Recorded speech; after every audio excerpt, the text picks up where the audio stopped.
Hello students, welcome to my channel base of Shiksha. और आज मैं सभी विद्यार्थियों को ये बताऊंगा कि कल की क्लास में मैंने बताया था आप लोगों को कि आईटीआई क्या होता है, आईटीआई का फुल फॉर्म क्या होता है, और एनसीवीटी क्या होता है, एससीवीटी क्या होता है, और कौन सी ट्रेड आपकी 2 ईयर होती है और कौन सी ट्रेड आपकी 1 ईयर होती है। और आज मैं आपको लोगों को सिलेबस के अंतर्गत आपको बताऊंगा कि आईटीआई में कौन कौन से सिलेबस होते हैं और सिलेबस के अंतर्गत किस सिलेबस में कितनी मार्किंग होती है, कौन सी ट्रेड में क्या सब्जेक्ट होते हैं, और इस बारे में आज को आपको जानकारी दूंगा। तो जैसा कि आप देख रहे हैं कि मैंने दिखाया है कि आईटीआई ऑल ट्रेड सिलेबस, ठीक है। तो 2 ईयर सिलेबस क्या है और 1 ईयर सिलेबस क्या है, ये मैंने कुछ इंपॉर्टेंट जो ट्रेड होती हैं उनके बारे में मैंने आपको बताने की कोशिश की है। और जैसा कि आप देख रहे हैं कि फिटर, तो जो आपकी ये फिटर ट्रेड है, तो फिटर ट्रेड आप सब लोगों को पता है कि ये मैकेनिकल ट्रेड होती है और ये 2 ईयर ट्रेड होती है। कितने साल की होती है? 2 साल की होती है। तो इसके अंतर्गत आपको क्या है, इसके बाद इलेक्ट्रीशियन ट्रेड होती है, वो भी 2 साल की होती है। मोटर मैकेनिक व्हीकल, वो भी आपकी 2 साल की ट्रेड होती है, ठीक है। तो अब इसके बाद क्या होता है, डीजल मैकेनिक। तो डीजल मैकेनिक भी आपकी क्या ट्रेड है, मैकेनिक डीजल, सर ये डीजल मैकेनिक। तो डीजल मैकेनिक आपकी 1 ईयर ट्रेड होती है। और वेल्डर जो होती है आपकी, वो भी 1 ईयर ट्रेड है। स्विंग टेक्नोलॉजी, देखिए आपको बता दूं ये जितनी भी ट्रेडें हैं, ठीक है, ये क्या है, टेक्निकल है। लेकिन जो ये स्विंग टेक्नोलॉजी है, स्विंग टेक्नोलॉजी आपकी नॉन टेक्निकल में आती है, ठीक है ना। तो जैसा कि आपने फर्स्ट वीडियो में देखा था, मैंने बताया था, लेकिन स्विंग टेक्नोलॉजी का मैंने वहां जिक्र नहीं किया था। तो स्विंग टेक्नोलॉजी का आज मैं जिक्र कर लेता हूं। ये 1 ईयर ट्रेड होती है, क्वालिफिकेशन इसकी 8th होती है, ठीक है। तो जिन बच्चों ने पहली क्लास नहीं देखी है, आईटीआई क्या होता है, एनसीवीटी क्या होता है, एससीवीटी क्या होता है, वो मेरे प्लेलिस्ट में जाकर के फर्स्ट वीडियो आप देख सकते हैं, ठीक है। अब मैं बात करता हूं आप लोगों को फिटर ट्रेड में कौन कौन से आपके सब्जेक्ट्स होते हैं। देखिए जो 2 ईयर ट्रेड होती हैं, कौन सी, ध्यान से सुनिएगा कि जो 2 ईयर ट्रेड होती हैं, तो 2 ईयर ट्रेड में कौन कौन सी है, फिटर है आपका, इलेक्ट्रीशियन है और मोटर मैकेनिक व्हीकल है, ठीक है, ठीक है ना। मैकेनिक मोटर व्हीकल, इसको मैंने बताया एमएमवी। इसमें आपका क्या होता है, सेशनल होता है आपका। देखिए मैं सब्जेक्ट के साथ साथ आपको कितने नंबर का कौन सा सब्जेक्ट होगा ये भी आपको क्लियरिफाई करना चाहूंगा। जैसे आपका सेशनल, तो सेशनल आपका 200 मार्क्स का होगा। इसके बाद आपका ट्रेड प्रैक्टिकल, तो ट्रेड प्रैक्टिकल को क्या होगा आपका 250 नंबर का। इसके बाद आपका इंजीनियरिंग ड्राइंग आपका 50 नंबर का होगा। वर्कशॉप कैलकुलेशन आपका 50 नंबर का होगा। वर्कशॉप कैलकुलेशन आपका कितने नंबर का होगा, 50 नंबर का। इसके बाद जो ट्रेड थ्योरी होगा, तो ट्रेड थ्योरी आपका 100 मार्क्स का होगा। एम्प्लॉयबिलिटी स्किल, ये भी आपका 50 मार्क्स का होगा। देखिए आपको एक बात बता दूं, जो भी फिटर ट्रेड है, फिटर हो गया, इलेक्ट्रीशियन हो गया, मैकेनिक मोटर व्हीकल हो गया, ये तीनों ट्रेडों का सिलेबस सेम होता है, ठीक है। बस अंतर क्या होता है, जब आपका ट्रेड प्रैक्टिकल होगा तो ट्रेड प्रैक्टिकल फिटर के हिसाब से होगा और इलेक्ट्रीशियन के हिसाब से होगा और अपना मैकेनिक मोटर व्हीकल के हिसाब से होगा। जिस हिसाब की आपकी ट्रेड होगी वैसा आपका ट्रेड प्रैक्टिकल होगा, ठीक। अब बात आती है इंजीनियरिंग ड्राइंग। देखिए जो फर्स्ट ईयर में होता है, आपको ये भी बता दूं, जब फर्स्ट ईयर का होगा तो फर्स्ट ईयर में आपकी जो इंजीनियरिंग ड्राइंग होगी वो तीनों ट्रेडों की सेम होगी। और भी देखो इसका आपका, ये देखिए, ये आपका इन तीनों ट्रेडों का, ये सारी ट्रेडों का, और डीजल मैकेनिक का और वेल्डर का, इन सब का जो है ड्राइंग का पेपर सेम होता है। इंजीनियरिंग ड्राइंग का पेपर सेम आएगा। लेकिन अब आपका जो ट्रेड थ्योरी आता है, तो ट्रेड थ्योरी फिटर के हिसाब से आएगा, इलेक्ट्रीशियन का अलग आएगा, मैकेनिक मोटर व्हीकल का अलग आएगा, और डीजल मैकेनिक का अलग आएगा, वेल्डर का अलग आएगा, ठीक है ना। देखिए अब बच्चे यहां पर ये सोच रहे होंगे कि सर स्विंग टेक्नोलॉजी के बारे में तो नहीं बता रहे। स्विंग टेक्नोलॉजी में बेटा क्या होता है कि आपका ड्राइंग का पेपर नहीं होता है। स्विंग टेक्नोलॉजी में ड्राइंग का पेपर नहीं होता है। देखिए स्विंग टेक्नोलॉजी में आपका सेशनल होगा, ट्रेड प्रैक्टिकल होगा और एम्प्लॉयबिलिटी होगा। ध्यान से समझिएगा स्विंग वाले बच्चे, स्विंग टेक्नोलॉजी में क्या होगा, आपका सेशनल मार्क्स होगा, आपका ट्रेड प्रैक्टिकल होगा, ठीक। इसके बाद आपका एम्प्लॉयबिलिटी स्किल होगा। ये 3 चीजें होंगी आपकी, ठीक है, सेशनल, ट्रेड प्रैक्टिकल और आपका ट्रेड थ्योरी भी आएगा और एम्प्लॉयबिलिटी स्किल आएगा। समझ गए ना। अब बात हम कर लेते हैं कि कौन से क्वेश्चन, कितने क्वेश्चन आते हैं। देखिए जो आपका सेशनल मार्क्स होता है ये आपका विद्यालय लेता है, ठीक है। तो सेशनल मार्क आपके जैसा आपने क्लासेस अटेंड करते हैं, आपका कैसा आपका रिकॉर्ड है आपके संस्था में आपका, चाहे वो देखिए ये जो सिलेबस है आपका, ये प्राइवेट और सरकारी यार गवर्नमेंट और प्राइवेट दोनों कॉलेजों के लिए सेम सिलेबस है, ठीक है। और ये भी सिलेबस क्या है, एनसीवीटी आधारित सिलेबस है ये, ठीक है ना। आप लोग सब लोग सारे बच्चे 99.9% बच्चे अब एनसीवीटी ही हो गए हैं। एससीवीटी वाले बच्चे जो भी हैं उनका भी सिलेबस सेम ही होता है। क्यों? क्योंकि अब जो एग्जाम हो रहे हैं वो सीबीटी हो रहे हैं। और एक बात बता देता हूं आपको कि कौन इन जो सिलेबस आपको देख रहे हैं, इन सिलेबसों में कौन सा पेपर आपका ऑनलाइन रहेगा और कौन सा पेपर आपका ऑफलाइन रहेगा। तो ऑनलाइन एग्जाम आप देखिए, जो आपका सेशनल मार्क्स होगा, सेशनल का जो पेपर होगा या सेशनल जो नंबर होंगे आपके, ये आपका कॉलेज लेगा। ये आपका कॉलेज आपका एग्जाम भी करा सकता है एक छोटा सा कॉलेज के स्तर पे, या फिर आपकी जो बुक्स हैं या आपका ट्रेड रिकॉर्ड है, जो आपका कॉलेज का परफॉर्मेंस है, प्रेजेंटी एब्सेंटी कैसा आपका रिकॉर्ड है कॉलेज में, उस हिसाब से आपको सेशनल मार्क्स आपका संस्था देता है, आपके टीचर देते हैं। इसके बाद ट्रेड प्रैक्टिकल।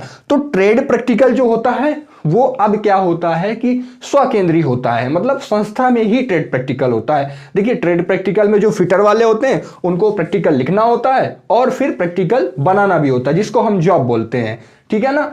ऐसे ही इलेक्ट्रीशियन में होता है। हाँ, हालांकि ये होता है कि फिटर ट्रेड वालों को जॉब जमा भी करना होता है। अब इलेक्ट्रीशियन ट्रेड वालों के लिए क्या होता है कि इलेक्ट्रीशियन ट्रेड वालों का ही मतलब सेशनल हर ट्रेड वालों का होता है, ठीक है। और ट्रेड प्रैक्टिकल जो हर ट्रेड का होता है, चाहे वो 1 वर्षीय ट्रेड हो और चाहे वो 2 वर्षीय ट्रेड हो। इसके बाद इंजीनियरिंग ड्राइंग। तो इंजीनियरिंग ड्राइंग का पेपर जो होता था, पहले क्या हुआ करता था, ऑफलाइन एग्जाम अभी भी होता है और पहले सेंटर में हुआ करता है, अब सेल्फ सेंटर होता है। सेल्फ सेंटर मतलब जिस संस्था में आप पढ़ रहे हैं, चाहे आप सरकारी विद्यालय में पढ़ रहे हैं और चाहे प्राइवेट विद्यालय में पढ़ रहे हैं, जिस सेंटर में आप पढ़ रहे हैं वहीं पर आपका ये इंजीनियरिंग ड्राइंग का एग्जाम होता है। ये एग्जाम आपका 3 घंटे का होता है और आपको उसमें ड्राइंग बनानी होती है। हाँ, इस विषय में मैं जिक्र आगे करूंगा कि किस को पेपर में, किस ट्रेड में और किस सब्जेक्ट में कितने क्वेश्चन आते हैं, ठीक है ना। इसके लिए अगले क्लास में चर्चा करेंगे। अब दूसरी बात आती है वर्कशॉप कैलकुलेशन। तो वर्कशॉप कैलकुलेशन जो होता है वो जितनी भी आपकी इंजीनियरिंग ट्रेडें हैं, समझ गए ना, इंजीनियरिंग ट्रेड। तो इंजीनियरिंग ट्रेड में आपका वर्कशॉप, क्योंकि मैंने आपको याद होगा कि मैंने फर्स्ट क्लास में यानी फर्स्ट वीडियो में बताया था आपको कि जो टेक्निकल इंजीनियरिंग ट्रेड होगी, जो टेक्निकल ट्रेड होंगी, उसके लिए आपको मैथ और साइंस मस्ट होगा, तभी आप टेक्निकल ट्रेड यानी इंजीनियरिंग ट्रेड ले सकते हैं, ठीक है। अब एम्प्लॉयबिलिटी स्किल।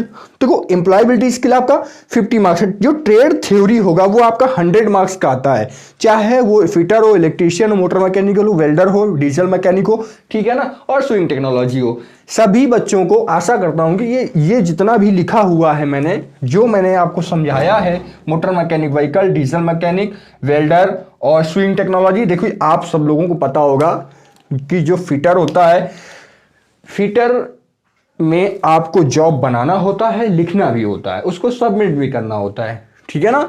और आपको पता है कि जो ट्रेड प्रैक्टिकल होता है वो हमारा 8 घंटे का होता है। कितने घंटे का? 8 घंटे का।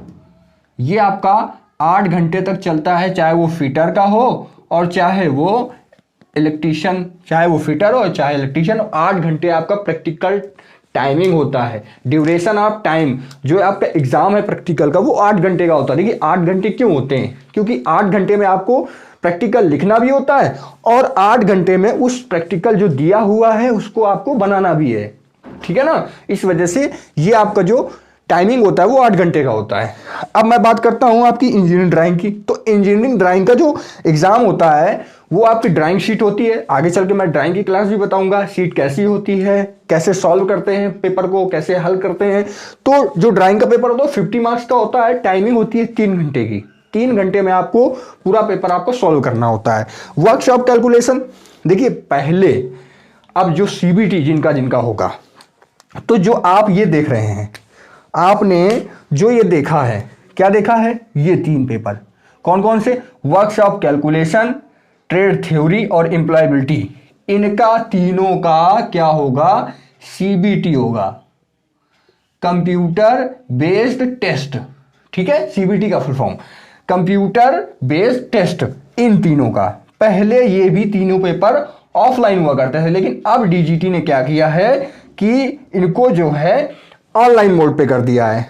तो देखो वर्कशॉप कैलकुलेशन पहले क्या होता था, तीनों पेपर एक साथ आ जाया करते थे, लेकिन अब इन तीनों को अलग अलग कर दिया गया है। कैसे कर दिया गया है कि देखिए, जो आपका ट्रेड थ्योरी होगा वो अलग होगा, यानी 2 दिन आपका एग्जाम होगा, ट्रेड थ्योरी अलग और वर्कशॉप कैलकुलेशन और एम्प्लॉयबिलिटी एक ही दिन, यानी दोनों को मर्ज करके। ट्रेड थ्योरी आपका 100 मार्क्स का, इसको अलग अलग डेट पे कराएंगे, और आपका वर्कशॉप और एम्प्लॉयबिलिटी अलग डेट पे कराएंगे। ठीक है ना, सभी बच्चों को आशा करता हूं समझ में आ गया होगा। अब बात कर लेता हूं, इसी में थोड़ा सा डिस्कस कर लेता हूं कि जो वर्कशॉप कैलकुलेशन है वो 50 मार्क्स का, यानी आपका जो ये पेपर है वर्कशॉप कैलकुलेशन का, इसमें क्वेश्चन कितने आएंगे, 25 क्वेश्चन आएंगे और आपके 100 मार्क्स 50 मार्क्स के होंगे। इसके बाद जो ट्रेड थ्योरी होगा, ट्रेड थ्योरी में आपके 40 क्वेश्चन आएंगे, 40 क्वेश्चन ट्रेड थ्योरी में आएंगे, वो आपके 100 मार्क्स के होंगे, यानी 2.5 2.5 नंबर का आपका एक क्वेश्चन होगा। ठीक है ना। इसके बाद आपका एम्प्लॉयबिलिटी भी आपकी 2500 नंबर की आएगी, सॉरी हाँ 2500 नंबर की आएगी। तो ये भी आपका कितने का होगा, 50 नंबर का, 25 क्वेश्चन 50 नंबर के। अब आप लोगों को ये चीज सारी समझ में आ गई होगी। अब देखिए, अगर आप वर्कशॉप कैलकुलेशन में 50 में अगर 17 मार्क्स ले आते हैं, आप 17 मार्क्स अगर आप ले आते हैं, तो आप देखिए हर सब्जेक्ट में, आईटीआई में हर सब्जेक्ट में अलग अलग पास करना होता है। इस बात को सारे बच्चे समझ गए होंगे कि हर सब्जेक्ट में आपको अलग अलग पास करना होगा, क्योंकि अगर आप किसी भी सब्जेक्ट्स में उतने मार्क्स नहीं गेन कर पाते हैं तो आप क्या होंगे, आपकी बैक लग जाएगी। देखिए इसमें आपको जो 50 मार्क्स का, इसमें 17 मार्क्स लाने होंगे, 100 में आपको 33 मार्क्स थ्योरी में लाने होंगे, और आपको एम्प्लॉयबिलिटी में इसमें भी 17 मार्क्स लाने होंगे, तब आप टोटल पास होंगे। अगर आप इन सब का टोटल कर दें, इन सभी का टोटल कर दें, तो आपका जो आईटीआई होगा 700 आपका 700 मार्क्स का टोटल होता है। जो आपका फर्स्ट ईयर होगा और सेकेंड ईयर होगा, तो आपका फर्स्ट ईयर क्या होगा, देखो एक बात और बता दूं, पहले आज से पहले जो होता था उसमें क्या होता था कि भाई फर्स्ट ईयर में सारे सब्जेक्ट होते थे, और सेकेंड ईयर में 2 वर्षीय ट्रेड वालों के लिए बता रहा हूं, 2 वर्षीय ट्रेड में पहले साल में एम्प्लॉयबिलिटी होता था, लेकिन दूसरी साल में एम्प्लॉयबिलिटी खत्म हो जाता था, मतलब नहीं रहता था। लेकिन अब डीजीटी ने क्या कर दिया है कि फर्स्ट ईयर और सेकेंड ईयर में ही एम्प्लॉयबिलिटी रहेगी, दोनों साल आपकी एम्प्लॉयबिलिटी रहेगी। देखिए आपको बता दूं, डीजीटी, मैं बार बार डीजीटी नाम ले रहा हूँ, तो डीजीटी हमारा एक बोर्ड होता है, एनसीवीटी का जो सबसे बड़ा बोर्ड होता है, जो दिल्ली में स्थापित है, उसको हम डीजीटी बार बार कहते हैं। जैसे हमारा लोग क्या होता है कि यूपी बोर्ड में इलाहाबाद बोर्ड होता है, ठीक है, सीबीएसई बोर्ड आपका न्यू दिल्ली में होता है, तो ऐसे ही डीजीटी होता है। तो डीजीटी हमारा सबसे बड़ा बोर्ड होता है एनसीवीटी का, ठीक है ना। तो सभी बच्चों को ये बात समझ में आ गई होगी, सभी बच्चे इस चीज को स्क्रीनशॉट ले सकते हैं, ये चीज समझ सकते हैं। आपने समझा कि आज सिलेबस क्या होता है, कौन सा सिलेबस कितने नंबर का होता है। हाँ, अगली क्लास में हम डिस्कस करेंगे कि आपका अगर वर्कशॉप कैलकुलेशन है तो वर्कशॉप कैलकुलेशन में कैसे पेपर होगा। ड्राइंग का पेपर हम डिस्कस करेंगे, ड्राइंग पेपर में कौन सा क्वेश्चन कितने नंबर का आता है, प्रोजेक्शन कितना का आता है, आपके हैंड टूल कितने नंबर से आते हैं। हाँ, अगली क्लास में हम 1 by 1 कितने क्वेश्चन किस चीज के आते हैं और कैसे किए जाएंगे, इस चीज पर हम डिस्कस करेंगे, ठीक है ना। सभी बच्चों को आशा करता हूं कि ये क्लास समझ में आ गई होगी। सभी बच्चों की कोई भी अगर परेशानी हो, किसी भी बच्चे को कोई भी परेशानी हो, आप वीडियो के कमेंट सेक्शन में जाकर कमेंट कर सकते हैं, और इस चैनल के माध्यम से आप सभी बच्चों की जो भी समस्याएं होंगी उसका समाधान किया जाएगा। और जैसा कि आप लोगों को अवगत करा दूं कि इस चैनल के माध्यम से आपको हर ट्रेड और हर क्लास आपको प्रोवाइड कराई जाएगी। सभी बच्चे, आशा करते हैं सभी बच्चों को यह चीज समझ में आ गई होगी। आप सभी बच्चे इस चीज का स्क्रीनशॉट ले सकते हैं और भविष्य में आप लोग याद रखेंगे। आज की क्लास के लिए इतना ही, धन्यवाद।